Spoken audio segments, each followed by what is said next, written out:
This video is sponsored by Squarespace. In the 1990s, DC superheroes were riding high with a series of animated incarnations. Batman and Superman the Animated Series debuted to strong ratings, critical praise, and eternal fan devotion. But as the new millennium approached, shifting priorities from the powers that be brought both shows to an abrupt end. Taking their place was a show that seemed destined for failure, a cynical, corporate-mandated spin-off that appeared to be exactly what fans didn't want. However, when this new addition to the DC Universe finally debuted, it was beyond anything they were expecting.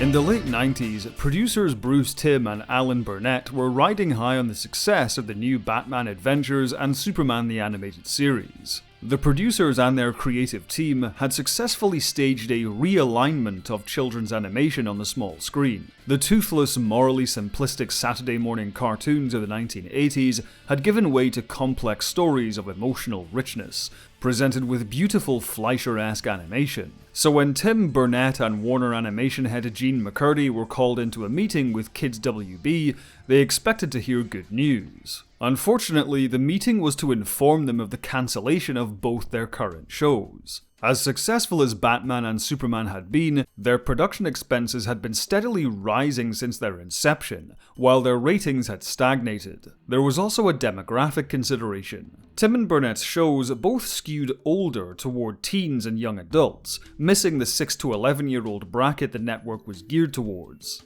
Head of programming Jamie Kellner then spoke the words which terrified the trio: teenage Batman. And so literally none of us are saying anything, and he's just waiting for us to say something. I went, well, I don't want to throw out all this continuity that we've done. We've done the Batman show and then the Superman show, and we're kind of tying it all together. So maybe if Bruce Wayne gets too old to be Batman and he has to bring in a new younger guy to be Batman, and Jamie goes, great, I like that idea, let's do that. We're getting ready to leave, and I say, so I guess we'll develop it and we'll reconvene and we'll pitch it to you. And he goes, oh no, you've got a green light. He goes, I want that show for next fall. Upon their return to the office, Tim and Burnett were downtrodden and considered quitting the series altogether. And I go in on Monday morning and I see Glenn first thing, and I go in there and I tell him what it was all about. Everything that happened. I say, yeah, teenage Batman, and it's in the future and everything. And Glenn goes, I think it sounds cool. And I went, huh? Glenn Murakami was almost a full decade younger than the other producers and had worked his way up from a storyboard artist on Batman the Animated Series. He could see potential in the idea which Tim and Burnett had missed. Murakami suggested breaking away from the retro, deco, and noir influences which characterized the previous shows, and instead making something truly modern and edgy. The cyberpunk genre was popular in the 90s. Blade Runner had fully transitioned from a flop to a cult classic, and hits like RoboCop and Total Recall proved the genre's box office worth. Japanese anime films like Akira and Ghost in the Shell had also broken through to the US, and a burgeoning internet inspired many stories of hackers, virtual reality, and machines running amok. Marvel Comics had even embraced the trend with Marvel 2099. Taking Murakami's lead, Tim and Burnett saw an opportunity to create a teen-focused show they could be excited about, while still preserving the continuity they had already established. In a dark dystopian future Gotham, Bruce Wayne has retired and become a recluse, but when troubled teen Terry McGinnis crosses paths with him and learns his secret, the two work together to continue the Batman legacy and restore hope to the city. The show's announcement met a mixed reception from fans.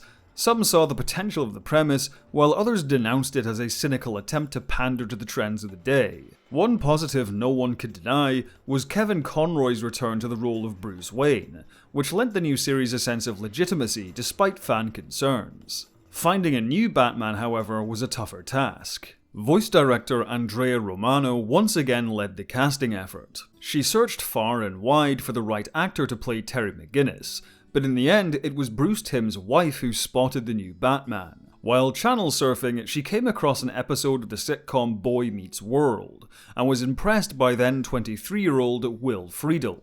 She then recommended him to Romano, and his audition won over the producers almost immediately. Like Tim Daly and Kevin Conroy before him, Friedel had no experience with voice acting, but he jumped at the chance to play Batman. He was an enormous fan of Batman the Animated Series, and getting to work alongside Conroy was a dream come true. According to the actor, Conroy took Friedel under his wing and provided invaluable guidance in his new role.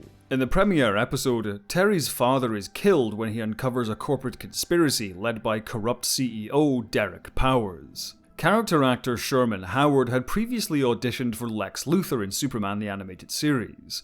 Though he lost out to Clancy Brown, the producers knew he'd be perfect as the chief villain for Batman Beyond. Unlike Bruce Wayne before him, Terry McGinnis has to balance his Batman persona with his busy social life and family responsibilities. His on-again, off-again girlfriend Dana was played by Lauren Tom, while Seth Green was cast as Terry's high school rival Nelson Nash. Terry Garr, famous for her roles in Young Frankenstein, Close Encounters of the Third Kind, and Friends, was cast as Terry's mother Mary. Then 15-year-old Ryan O'Donoghue played Terry's younger brother Matt. Bruce's only remaining connection to the past is former Batgirl Barbara Gordon, now the Commissioner of Police in Gotham City. Stage and screen actress Stockard Channing landed the role. For the first episode, Michael Gross played Terry's doomed father Warren McGinnis, and his killer Mr. Fix was played by Star Trek's George Takei.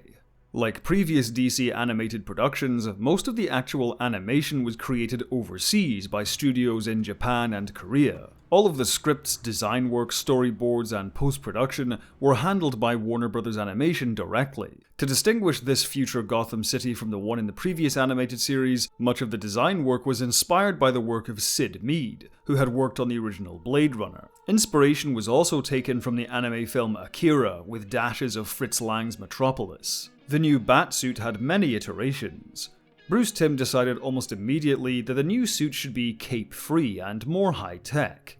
After experimenting with various armoured looks, the team settled on a sleek, form-fitting black suit with a red bat symbol. For the opening credit sequence, several shots were created in live action. For the shots of older Bruce Wayne and Batman surrounded by enemies, Bruce Timm placed maquettes on a Lazy Susan and shot them in his home on a camcorder. He then played the footage back on his TV and shot the screen with the same camcorder. This gave the elements a degraded look, which was then enhanced further in post. For the show's music, the creative team was initially hesitant to approach Shirley Walker and the stable of other composers they had previously worked with. The idea was to have fresh, modern-sounding music, heavy metal and electronica with little to no orchestra. Rising to the challenge, Walker et al. Submitted uncredited demos for the opening theme, and it was Christopher Carter's which won out. After rapid development and production, Batman Beyond debuted on the 10th of January 1999. It was easily the biggest gamble the team had made since the original Batman series. This video is sponsored by Squarespace, the only tool you'll need to create a beautiful looking website for your business, portfolio, or online store.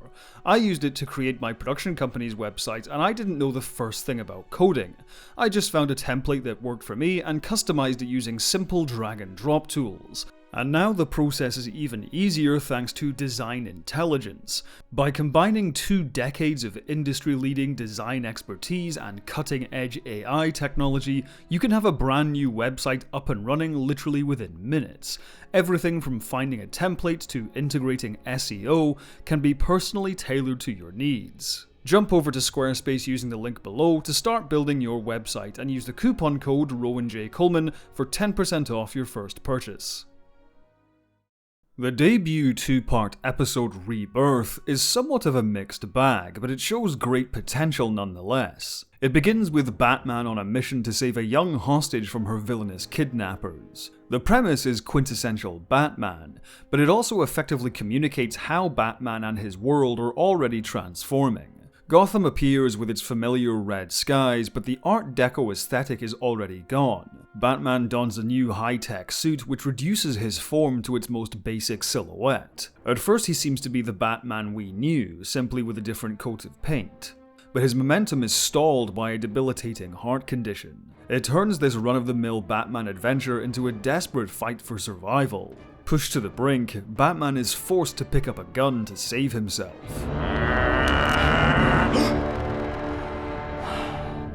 No! Don't!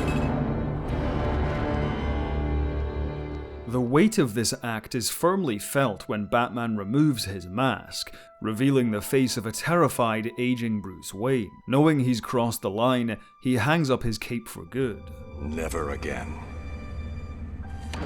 Seeing Batman defeated not in an ultimate battle with one of his greatest foes, but by the ravages of time on a routine mission, makes for a somber beginning. That mood is then shattered as the opening titles thunder onto the screen. Batman and Superman the Animated Series relished their retro influences, but Batman Beyond stands out as something modern and cutting edge. There's no trace of any Fleischer cartoon here.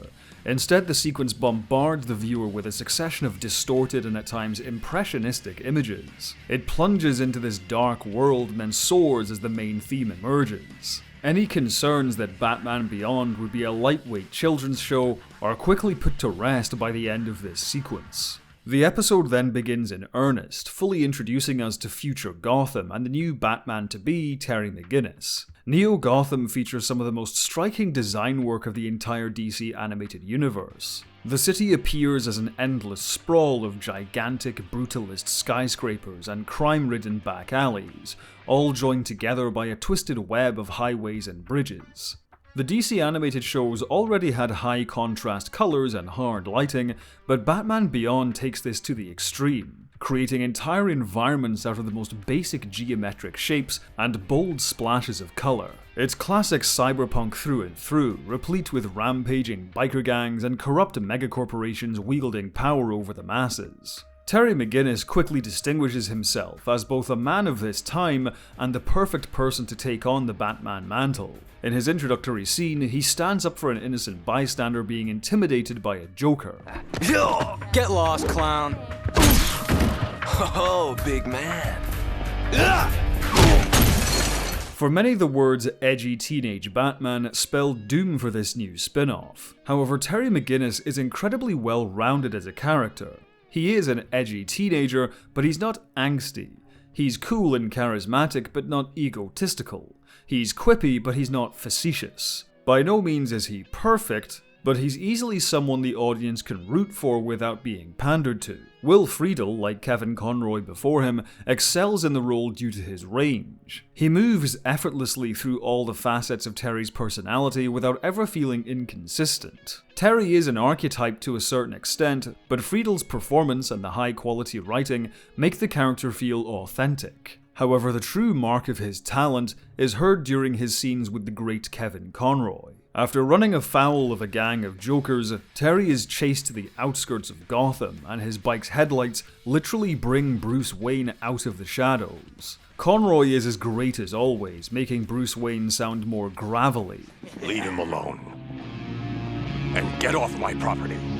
You're trespassing. As aged as Bruce Wayne is, in the ensuing fight we see traces of the old Batman in there. Who do you think you're talking to, old man? We're the Jokers. Sure you are. No!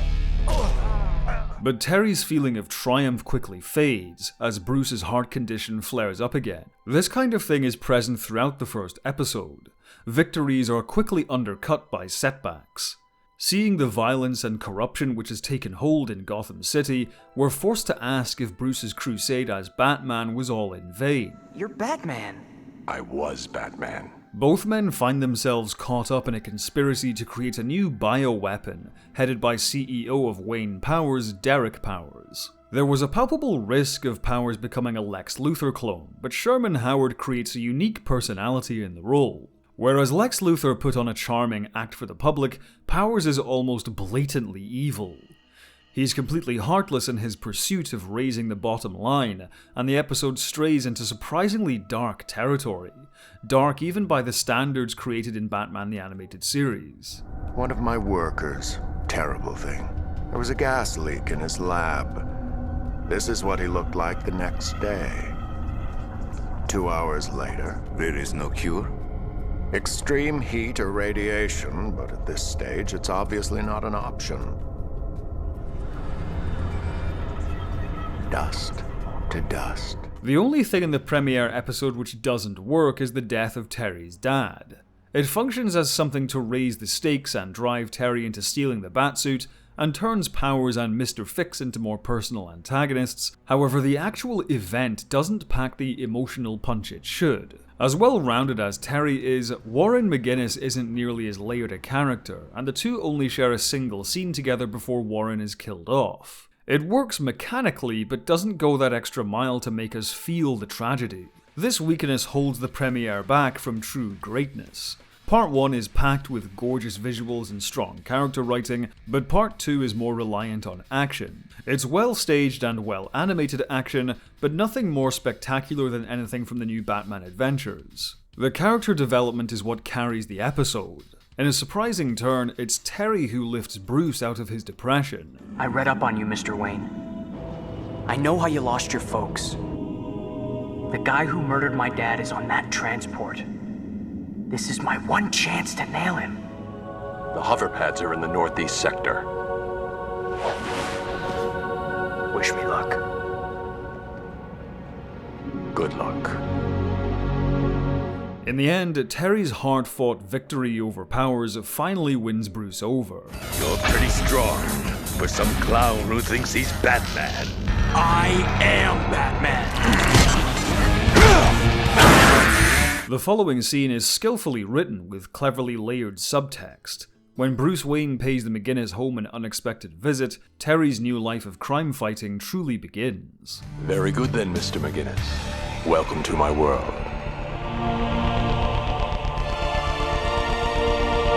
But Batman Beyond isn't completely free of its retro influences. In the episode's final Frankenstein-like scene, Derek Powers, having been doused with his own mutagenic bioweapon, transforms into the supervillain Blight. It's the perfect visualization of the true self he keeps hidden behind his corporate shield.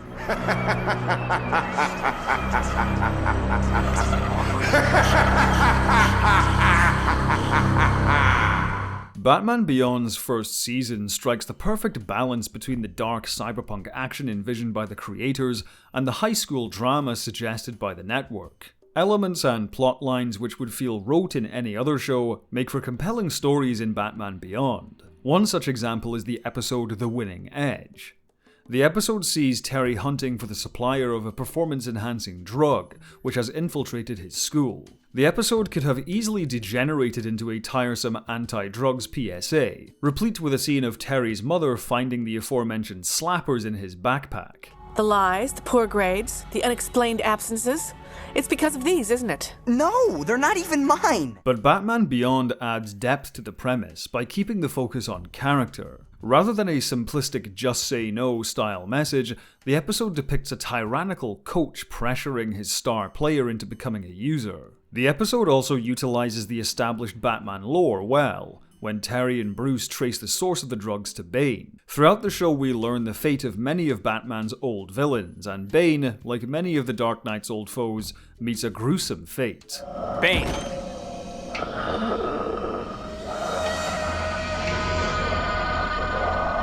Like many episodes in the first season, The Winning Edge threads the needle to satisfy the powers that be, the creators themselves, and the fans. It proves the concept of a teenage Batman doesn't need to constrain the show's stories, but instead act as a solid jumping-off point for action-packed sci-fi superhero adventures. The relationship between Terry McGinnis and Bruce Wayne is what anchors the show. They are both defined by a desire for justice, but their differences are what makes the relationship so compelling. Terry's Batman is very different to Wayne's Batman. Wayne was trained in stealth and infiltration, learning from magicians, escape artists, and ninjas, but Terry is a street brawler, often diving headfirst into the action. The showrunners embrace the Spider-Man of it all, as Terry struggles to balance his normal life with his vigilante persona. Unlike Bruce, Terry has a life outside of Batman, a life which often suffers because of his obligations to Bruce. The relationship is far from one-sided. Bruce often scolds Terry for his hot-headedness and accuses him of shirking his responsibilities, yet we're continuously given clear visual proof that following exactly in Wayne's footsteps leads to a lonely and sad life. Both men are at their best when they meet each other halfway. Terry learns discipline from Bruce, and Bruce is reminded by Terry there is a world outside the Batcave. Dead Man's Hand showcases this relationship well. When the Royal Flush Gang returns to Gotham City, Terry unknowingly falls for one of its members, Melanie Walker, aka 10. At first, Bruce is dismissive of Terry's angst, viewing it as shallow teen drama. The episode leans into that tone though, featuring a swooning encounter in the rain set to corny soft rock music. Naturally, the two cannot have their happy ending as 10 is arrested with her family. Rather than hitting Terry with a stern lesson, instead, Wayne opens up to him. This kind of thing ever happen to you? Let me tell you about a woman named Selina Kyle. This is the real heart of the show. Terry doesn't grow into Bruce, instead they grow together to become the best versions of themselves. Batman Beyond begins on solid footing, but its first great episode is Meltdown. As Derek Powers' condition worsens, a new procedure could provide him with a new body. However, to ensure it will work, Powers' scientists create a test body to resurrect Victor Freeze. Writer Paul Dini's revamp of Mr. Freeze is one of Batman the Animated Series' greatest triumphs. This complex and tragic figure made several reappearances throughout the show, even receiving equal billing with Batman in the movie Sub-Zero. Although he succeeded in saving his terminally ill wife Nora, Freeze is unable to return to a normal life, having lost too much of his humanity. Oh my god. In Meltdown, Freeze is the protagonist, with Batman taking on a more reactive role to events. Despite Wayne's doubts, the viewer is made to empathize with Freeze as he tries to accept his new life. But inevitably, Freeze's happiness cannot last, and his new body soon breaks down. Turning on the city once again, Mr. Freeze appears even more inhuman, his face appearing like a ghostly apparition from beneath his helmet. Yet even when he seems to have surrendered to despair, we're once again reminded of the good man Freeze once was, when he saves Batman from Blight and spares the city. After a life filled with tragedy, this last vestige of what used to be Victor Freeze finally meets its end. You gotta get out of here, Freeze. The whole place is gonna go. Believe me, you're the only one who cares.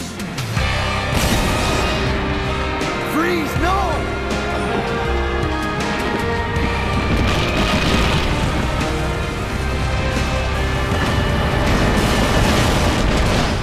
It's a heartbreaking farewell to one of the DC Animated Universe's greatest creations.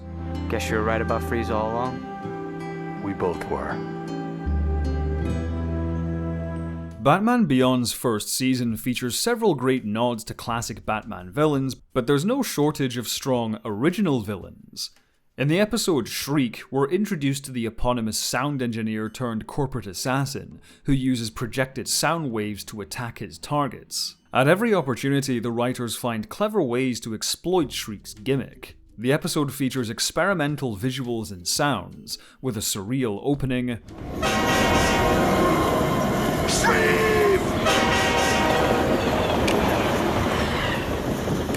See, Mr. Powers? Just an illusion. and an unusual climax where Shriek pulls all sound out of the environment to better hunt down Batman.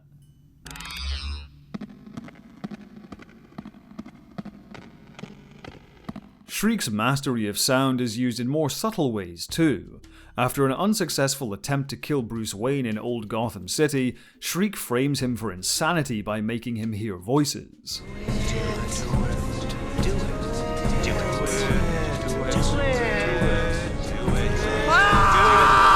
In the first of many ironic defeats, Shriek is ultimately brought down by his own invention.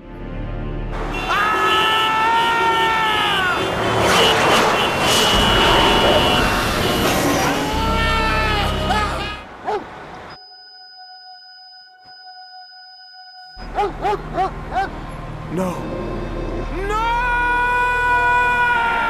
The episode Spellbound introduces another terrific original villain in Spellbinder. Though Spellbinder was introduced in the comics, this is yet another instance of the DC AU writers wholly reinventing a character for their adaptation. Spellbinder is a school psychologist who tricks patients into committing crimes by beaming illusions into their minds. Much like Shriek, the episode's script uses Spellbinder's abilities in a variety of creative ways. The illusions the villain conjures up offer everything from pulp adventure to visceral battles and game show comedy. Huh? Terry, snap out of it!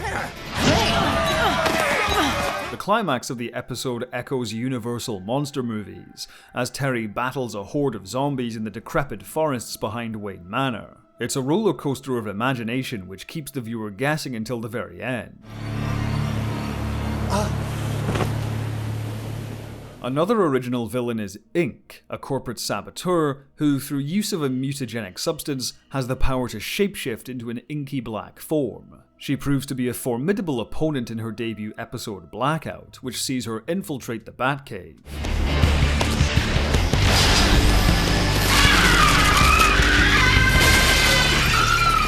But Inque's best episode this season is Disappearing Inque. While in captivity, obsessive janitor Aaron Herbst releases Inque to get back at his employers when they fire him. Once freed, Inque enlists the man's help to take revenge on Batman. Despite her design and the writer's love of film noir, Inque breaks from the expected femme fatale archetype. Don't you ever touch me like that again. Her abilities make her one of the most dangerous opponents Batman ever faces in the series. While Clayface usually appeared as a hulking beast, Inque constantly varies her speed and strength, never giving her opponent time to breathe. The episode's climax is full of surprises, such as Inque transforming Herbst into a grotesque abomination, and Bruce Wayne suiting up in power armor.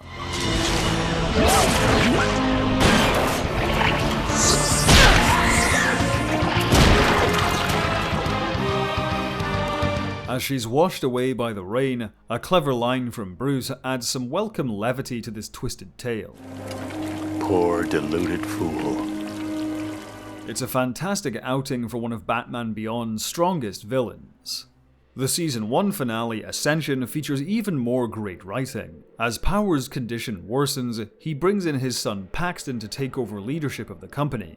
But just as the transition of power occurs, his horrifying secret is revealed. Though Terry has proven himself repeatedly thus far, Ascension puts him to the greatest test when he has to choose between justice and revenge. However, in framing much of the action from Power's point of view, the episode takes some unexpected but more meaningful turns. For Terry, his showdown with Blight is one of the most pivotal moments in his life. But in a funny subversion, Batman is simply a nuisance to Powers. You killed my father. Do you have the slightest idea how little that narrows it down? Instead, Powers is brought down by his own son, Paxton. Fittingly, Powers becomes a victim of the soulless corporate greed which drove him for most of the series. Trapped inside a nuclear submarine, Powers can only scream with rage as he is plunged into a watery grave. Batman Beyond cemented itself in its first year as more than a worthy addition to the DC Universe. Despite the initial skepticism of many fans, they were quickly won over. The series received strong ratings and critical acclaim, guaranteeing further adventures with Terry McGinnis for another season.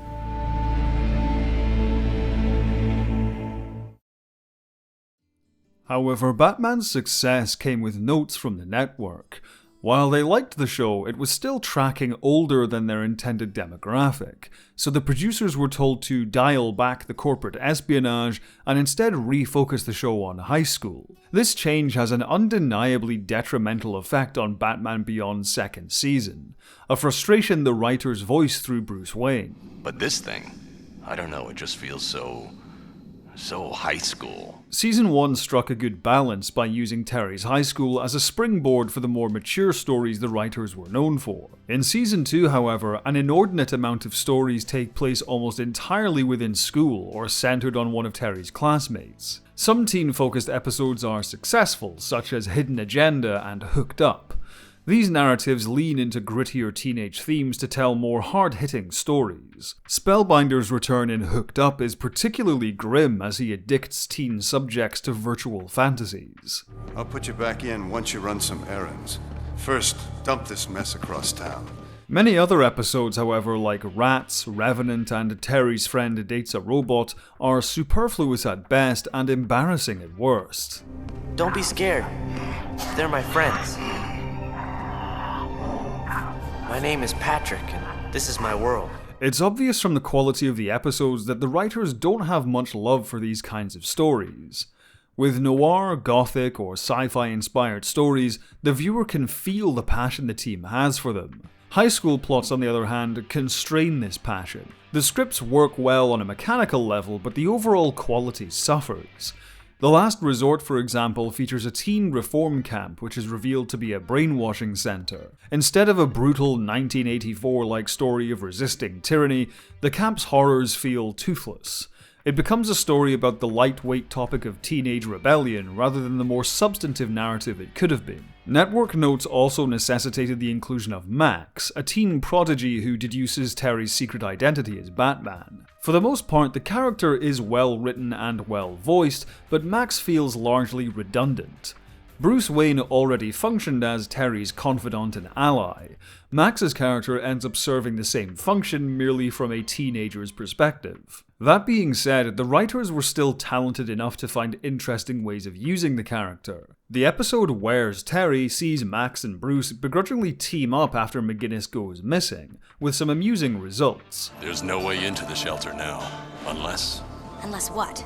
Unless I distract them for you. Should that young lady be down there? Hey, you! Man, what are you doing? This is dangerous down here! Hey, come together! The animation quality suffers a major downgrade in many episodes. At the time, the production team was in the process of switching from traditional cell animation to digital animation, and it seems there were some teething problems. The worst looking episode of the season is Final Cut. What should be a thrilling, action-packed episode of dueling assassins is severely let down by subpar presentation. There's noticeable aliasing in the line work, and movement is generally stiff. Many scenes lack the signature cinematic blocking of the series, instead falling back on basic coverage. The superb, shadow-heavy lighting is almost gone entirely. Rather than characters moving in and out of shadow, the shadows seem to be stuck to people's faces, and even switch sides between shots. But the biggest casualties are the backgrounds and effects. Though drawn by hand, the digital colouring throws off the entire palette of the show, turning Gotham from a moody dystopian setting into a brightly coloured metropolis even at night. The fake paint texture makes many backgrounds and effects soft and murky looking. Overall, it completely robs the show of its atmosphere. Instead, Batman Beyond ends up looking like any other kids show at the time. Thankfully, the production eventually overcame these teething problems, but a good third of the season is visually poorer than what came before. That being said, the writing is still generally to a high standard, and excels whenever the season moves outside its high school trappings. Earthmover is a classic gothic horror tale with a sci-fi twist. Most of the action features Batman battling some mud monsters, but the third act veers away from B-movie antics into proper horror with a disturbingly designed antagonist. Ace in the Hole follows Bruce Wayne's loyal Bat-Hound through the streets of Gotham as he hunts down the mob boss who abused him. This gritty, street-level episode features outstanding visual storytelling as we follow Ace in the present and in flashbacks. The episode is harsh at times, with the subject of animal cruelty at its core, but once again the writers eschew the expected moralizing to instead focus on character. Against all odds, the heroes overcome the obstacles, and Bruce Wayne is reunited with his most loyal companion in a heartwarming conclusion. Splicers sees a gene splicing trend sweep through Gotham, allowing people to take on animal traits for greater physical prowess or simply for style. The episode uses the concept to lean into some effective body horror. A hair-raising scene sees Terry forcibly transformed into a giant bat creature. Help me! Dramatic irony comes into play once again when Terry gives the leader of the Splicers an overdose of mutagen, transforming him into a nightmarish monster which wouldn't look out of place in a David Cronenberg film. What have you done to me? These kinds of ironic defeats come up again in more character-driven stories like Babel and Sneak Peek. In Babel, Shriek holds Gotham ransom with a sonic weapon which renders speech incomprehensible. Maybe he found some way to Pradish dash Pergrana. What? You're not making Ursino. Cordytiotoxin? Terry, what's happening to you? But rather than demanding money, he asks the city to hand over Batman.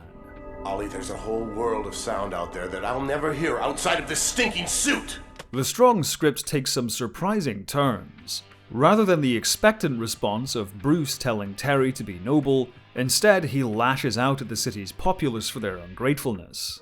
But you work for a mayor who'd sell out the kid at the drop of a hat. All I know right now is this. That kid's done a lot for this city.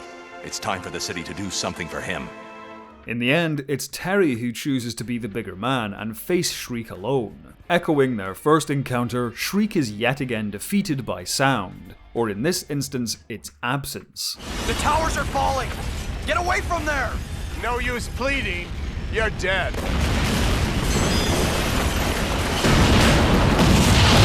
In Sneak Peek, an intrusive tabloid journalist who can make himself intangible discovers Batman's secret identity. Michael McKean's Ian Peake steals the episode. His whole presence is designed to be irritating. That's the trouble with this business. You meet so many liars, you forget what sincerity sounds like. Want to say it all again while I've got the camera running? But he gets his comeuppance when he loses control of his abilities. As annoying as the character is, it's hard to argue anyone deserves the horrific fate Peake meets at the end of the episode. The irony seems not to be lost on Peake himself, as in his final moments, McKean injects a burst of mad laughter, which only makes the scene more disturbing.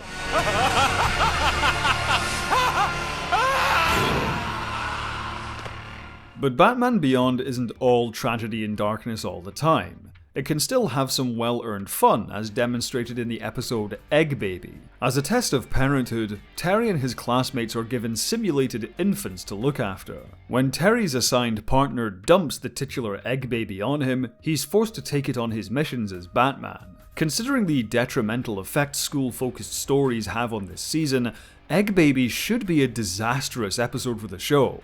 Remarkably, however, it's quite good. The episode leans into the absurdity of the situation to create a more humorous tone.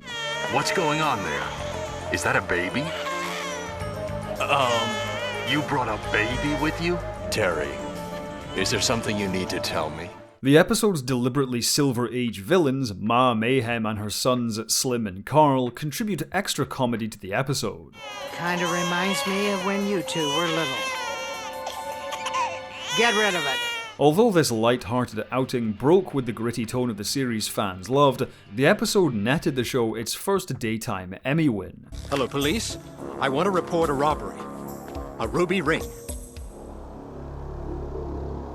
And 20,000 credits. One of the best Season 2 episodes is the AI-infused Lost Soul. The digitized consciousness of a deceased computer genius reawakens to take control of the city, but when Batman intervenes, it takes over the Batsuit itself. Lost Soul is one of the few episodes in Season 2 to properly take advantage of the show's cyberpunk setting. Guest star Stacy Keach delivers a memorable performance as the disembodied Vance.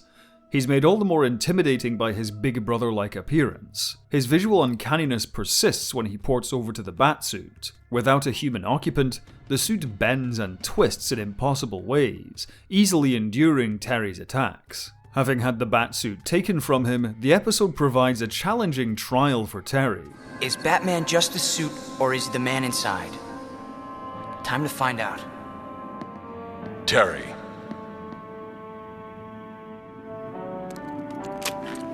Better take this.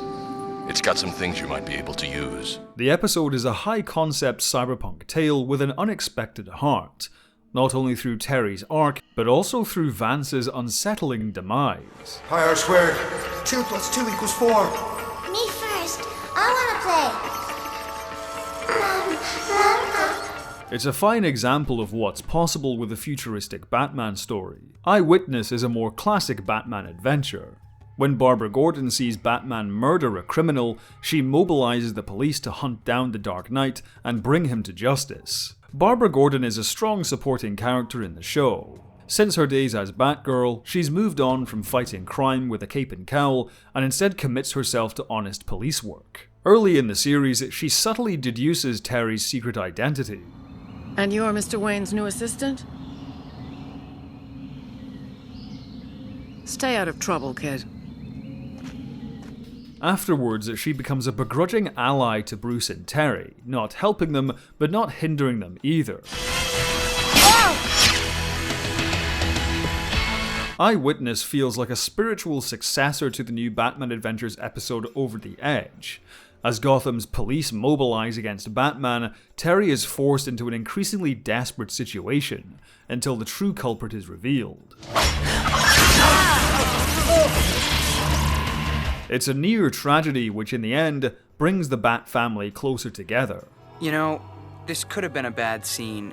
If you hadn't believed in me... Old news. Batman Beyond Season 3 is a return to form for the series. The tone finds its balance again, with less teen drama and more compelling plots which take full advantage of the futuristic setting. The animation is also back to its usual high standards. Blocking is more cinematic, and the action is more elaborate. Batman's third clash with Inque showcases these improvements. Not only is the motion more fluid, but the set piece itself is massive. First is the back and forth between the opponents as they one-up each other with new moves. You should have minded your own business. Before the sequence expands into an explosive disaster set piece.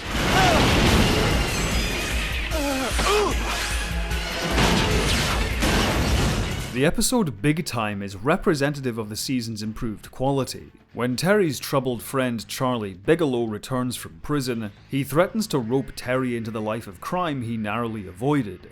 Bigelow functions like Terry's dark reflection, the kind of person he could have become if he never took on the Batman mantle. Bigelow's transformation into the titular Big Time is horrifying and tragic. In the final action scene, Big Time turns from an intimidating monster into a pitiful creature.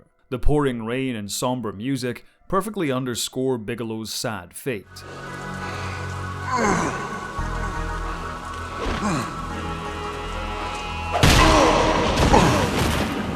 Oh, Charlie. The season features more strong, character-driven tragedies just like this. King's Ransom sees the end of the Royal Flush Gang. With their children either behind bars or cut off, the King and Queen's crime spree degenerates into bitter infighting and betrayal. The drama is almost Shakespearean as the family tears itself apart. Nothing I ever did was good enough for your Royal Highness. Well, I want out. No one's gonna stop me.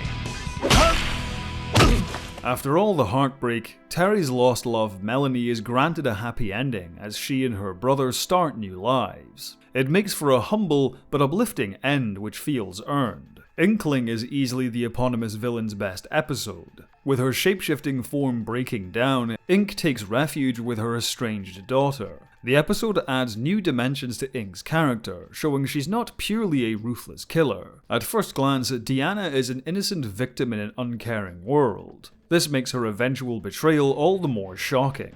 As it turns out, she is just as ruthless as her mother. She simply uses different weapons. Why would you do this to me? For the money. I have your accounts. And you're right. It is more money than I could ever imagine.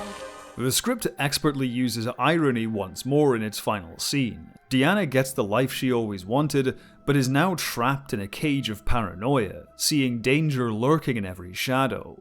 The cleverly stylized backgrounds and haunting music make for an eerie ending to an engrossing episode.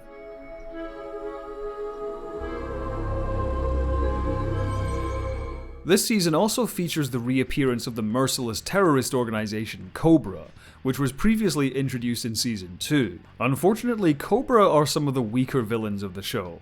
Their design and concept don't gel with the futuristic setting, feeling like a retread of Ra's al Ghul in the Society of Shadows. The two-part episode Curse of the Cobra is a fine slice of pulpy action, but too retro for Batman Beyond. They make another appearance in the season finale, Unmasked, occupying a role which feels far better suited to Spellbinder. The true highlights of the season, however, are steeped in DC Universe lore. In Out of the Past, Talia al Ghul returns to Gotham, enticing Bruce to restore his youth using the Lazarus Pits. Later in the two-parter The Call, Batman is recruited by Superman to expose a traitor hiding among the ranks of the Justice League. These episodes are treats for longtime Batman fans and fans of the wider DC universe. They definitely balance fan service with compelling character-driven drama. When Bruce Wayne's youth is restored in Out of the Past, fans are treated to scenes of both Batmen fighting side by side. The prospect of two Dark Knights watching over Gotham is certainly tantalizing, but the story takes a more mature turn. Hey! It's unnatural. A cheat. But you're strong again. No. If I stay here, I'll be weaker than ever.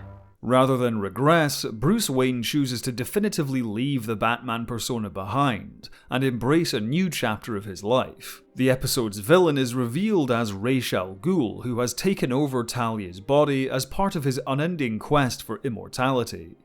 It's a fitting twist for the story, pitting Wayne against an antagonist who is unable to let go of the past. Rest well, beloved.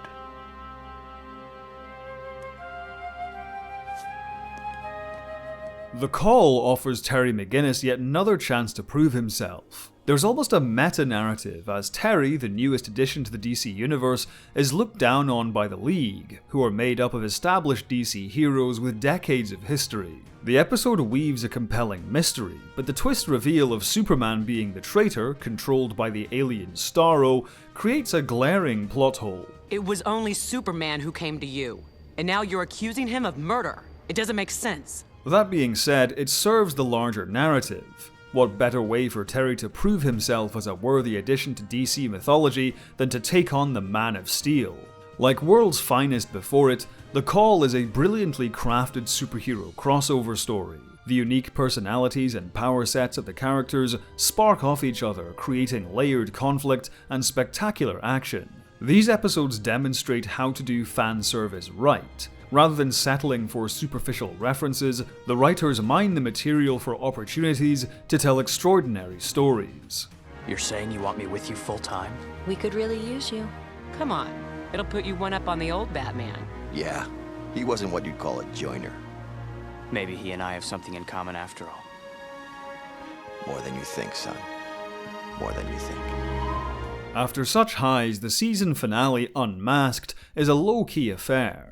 It's nonetheless a fine end to the year, but sadly, it became an unsatisfying end to the series. During Batman Beyond's third season, Bruce Timm's dream Justice League project was finally given the green light on Cartoon Network. Development of the new series put added pressure on the Batman Beyond team, who suddenly had to divide their attention between both shows, a problem which would persist into a fourth year for Batman Beyond. Accounts differ as to whether Batman Beyond was cancelled by the network due to declining ratings, or if the producers opted to shelve the fourth season to focus on Justice League. Either way, Batman Beyond came to a sudden end on the 18th of December 2001. Though Unmasked is a good note to leave on, it's not the definitive ending Batman Beyond deserved.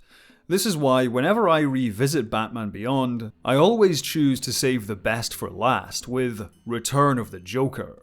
The green light for the project came as quite a surprise to the producers. To meet the deadline, the producers pulled series regular director Kurt Gaeda off the show to helm the movie and largely outsourced animation to TMC Entertainment in Japan. Collaborating with Paul Dini, the producers crafted a story about an untold chapter of Batman's past. To this end, Mark Hamill reprised his role as Joker, along with Arlene Sorkin as Harley Quinn and Tara Strong as Batgirl. Stockard Channing, who voiced the future Barbara Gordon in Batman Beyond, was unavailable for the movie.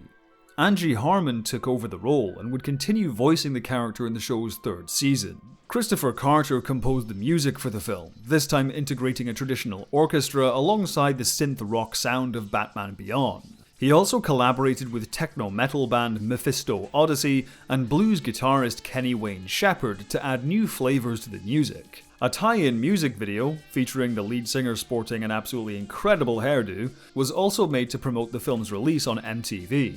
The film was released on VHS and DVD on the 12th of December 2000. I won't mince words here. Return of the Joker is easily the best thing in Batman Beyond. It combines everything great about itself with everything great about Batman the Animated Series. The larger budget is evident on screen, energetic movement, gorgeous lighting, and a plethora of cool designs. But the greatest strength of the presentation is the score. Christopher Carter blends orchestra with synth rock seamlessly, maximizing style and emotional heft. The blues-infused main theme is amazing. It is to Batman Beyond's music what Mask of the Phantasm was to the animated series score.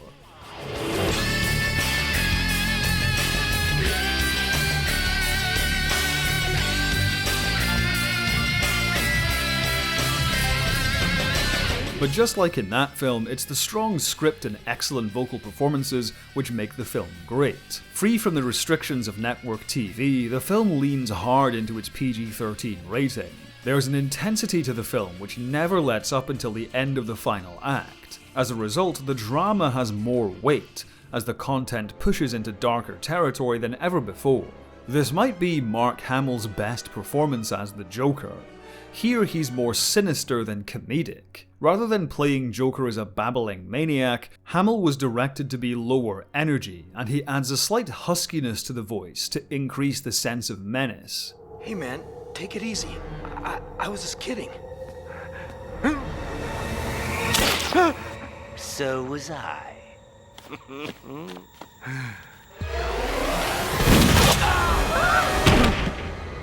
Oops. No, I wasn't. When the Joker reappears in Gotham, Bruce Wayne is genuinely terrified, and his fear causes him to lash out, putting severe strain on his relationship with Terry. In one of the film's best scenes, Terry opens up to Bruce. Every time I put on that suit, it's my chance to help people who are in trouble. It's a chance to look like a worthwhile human being again. In my eyes, if no one else's. It's what I want, Bruce. Only for Bruce to throw it in his face. Stupid kid. You don't know what you want. None of you ever did. The stakes are raised to their highest when both of their identities are blown. The Joker gang attacks Terry in a nightclub, injuring Dana, and Joker himself breaks into the Batcave to attack Bruce directly. Hello, Batman. Having thrown down the gauntlet, a reluctant Barbara finally tells Terry the truth about Batman's final showdown with Joker. The following flashback sequence is one of the best Batman stories ever depicted on screen. Seeing the new Batman Adventures designs, Art Deco aesthetic, and blood red skies again is a joy. The perfect gothic backdrop for this dark tale. He needed a little molding, of course, but in time, we came to love him as our own. Say hello, JJ.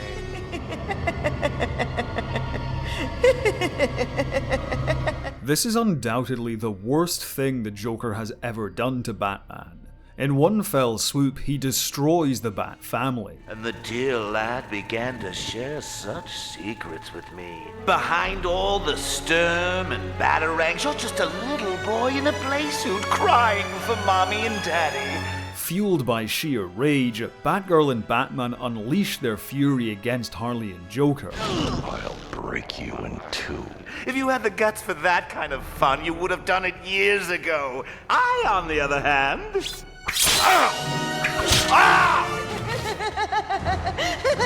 Do it!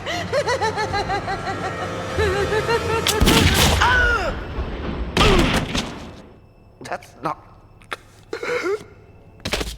As Batman's shadow drifts over the broken Tim Drake and grief-stricken Batgirl, the effect is absolutely devastating. Back in the present, the intensity doesn't let up, with Joker taking control of an orbital weapons platform to wreak havoc on Gotham. The Akira-inspired sequence is both breathtaking and exhilarating, with some of the most stunning effects work in all of Batman Beyond. Criticism is usually leveled at the film's twist. When Terry reaches Joker's base, he discovers the now middle-aged Tim Drake has been periodically transforming into the Joker.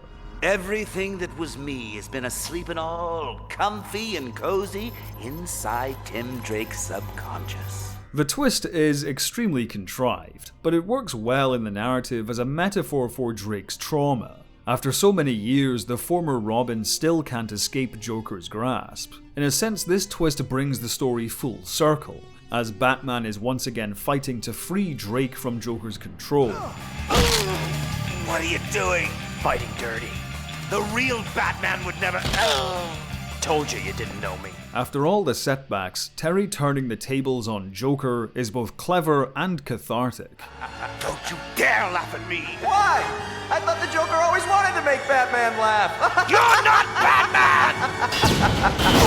Laugh it up now, you miserable little punk. Laugh! Ha! Ha!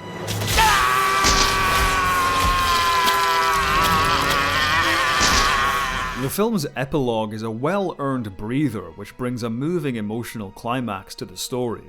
It's not Batman that makes you worthwhile. It's the other way around. Never tell yourself anything different. As the former Bat family finally heals, the film's ending encapsulates the core theme of Batman Beyond. No matter how dark things seem, no matter how hopeless, there will always be a light in that darkness, and there will always be Batman.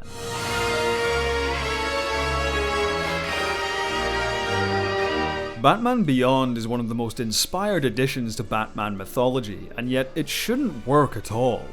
It was conceived in an attempt to pander to children, built on a concept which should have ruined The Dark Knight. Yet not only does Batman Beyond work, it expands on the mythology to create an intriguing new world inhabited by rich characters and filled with compelling stories. Like many DC AU inventions, Terry McGinnis and his adventures in Neo Gotham were soon incorporated into DC Comics. Fan art, fan films, and game mods all display the passion many fans still have for the show. The DC Arrowverse even paid tribute by featuring Kevin Conroy reprising his role as old Bruce Wayne in the crossover event Crisis on Infinite Earths. Support for the series even led to the development of a live-action film adaptation at one point, but sadly the project never got off the ground. Speaking as someone who is very tired of this current age of remakes, sequels, reboots, and nostalgia bait, I'm usually against this kind of thing.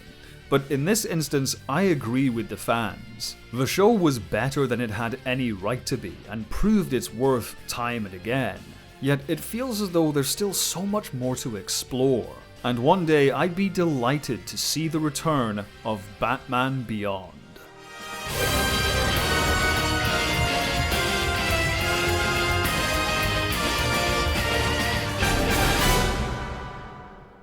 Thank you for watching. Leave the video a like, and if you want to stay up to date on future uploads, hit the subscribe button and bell icon. You can also see videos early, uncut, and ad-free by joining me on Patreon. Speaking of which, I'd like to thank all of my patrons and members with an ultra thanks to Ian Feebig, Alex Miller, Eamon Kelly, Michael Hardy, Ian Hodge, County Ark, Mike Halsey, Retro PC Gamer, Benjamin Stokes, Hiroshi the Dog, Movie Magic, Charles Borsam, Olivia Computer, Bano, Extreme Streamers, Tom, Dusk, Colin Camille, Patrick Fleming, Matthew Camille, Ed Mark Starr, Dylan Thomas, Lilac Yane, Howard Craig Kervik, and Caging G. Thank you once again for watching, and until next time, have a good one.